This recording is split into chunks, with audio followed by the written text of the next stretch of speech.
अब दुनिया भर में लोग कह रहे हैं फांसी की सजा नहीं दी जानी चाहिए। 70% दुनिया के जो देश हैं उन्होंने भी एबॉलिश कर दिया कैपिटल पनिशमेंट कि भाई फांसी की सजा मत दो। आप चाहते हैं कि फांसी की सजा जरूर दी जाए। बहुत से ऐसे केसेस हैं जहां आप कहते हैं कि भाई डेथ पेनल्टी होनी चाहिए। आपने काफी एडवोकेट किया कि फांसी की सजा जरूर होनी चाहिए। मैं इसके विषय में जानना चाहता हूं आपकी क्या विचारधारा है। जब दुनिया फांसी की सजा को छोड़ रही है तो उज्जवल निकम क्यों चाहते हैं फांसी दी जाए? या फांसी की सजा की मांग मैं इसलिए करता हूं कि सिर्फ उस गुनहगार को सजा नहीं, लेकिन ताकि समाज में एक स्ट्रॉन्ग सिग्नल मैसेज जाए, कि डिटरेंट मैसेज जाए कि अगर आप इस प्रकार का गुनाह करोगे तो आपको भी फांसी हो सकती है।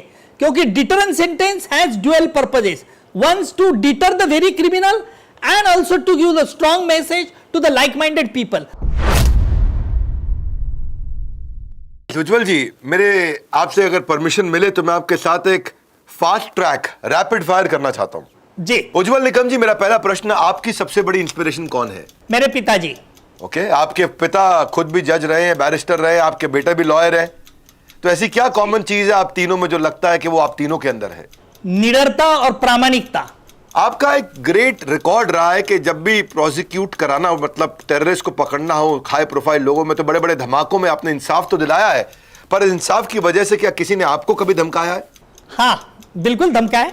कोर्ट में लड़ने के अलावा आपको क्या पसंद है? Movie, sports, travel, reading? Action movies. देखिए, हमारे देश में जो जस्टिस की डिलीवरी है वो स्लो है।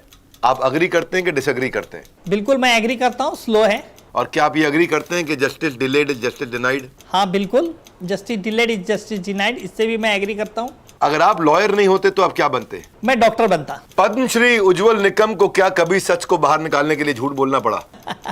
यस, मटन बिरयानी की बात आपको तो पता है। कोर्ट में दलील देते वक्त सबसे ज्यादा गुस्सा आपको किस बात पे आता है? जब विटनेस हॉस्टाइल होता है, मेरा खुद विटनेस गवाहदार मोड़ जाता है, तब मुझे ज्यादा गुस्सा आता है। सबसे लंबे समय तक आर्ग्यूमेंट आपके जीवन में कोर्ट में कौन से केस में चला?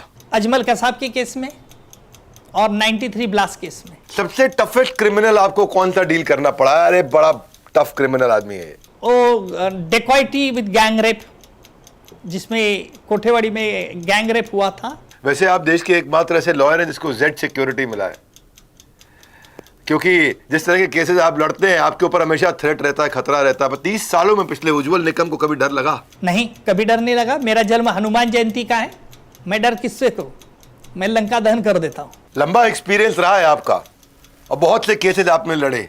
क्या आपके पास कोई डेटा है कितने केस आप जीते, कितने हारे? है, स्टैटिस्टिक डाटा मेरे पास है, लेकिन जो भी केस हारे तो लोग बोलते सभी केसेस जीतते हैं, क्योंकि हारे हुए केस कम है, विटनेस हॉस्टाइल हो गए थे इसलिए हार गए। लोगों के मन में हार रहा ये शब्द ध्यान में नहीं रहता, मैं किस केस जीतता रहा हूं यही हमेशा ध्यान में रहता है। Okay okay.